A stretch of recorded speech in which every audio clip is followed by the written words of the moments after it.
which is 260. Susundin natin to. A sub n, 115. A sub 1, 1. Sunod R, wala. So R lang.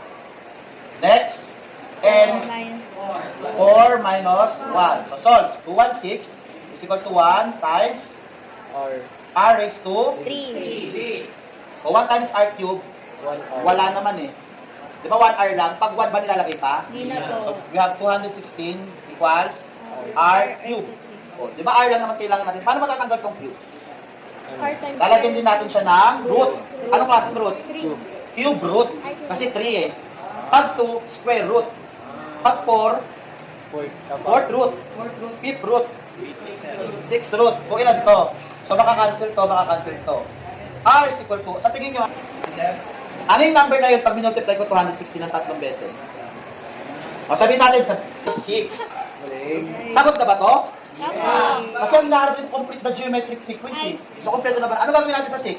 Siya ang common ratio. Times 1 times 6. 6 times 6. Ayun yung sagot.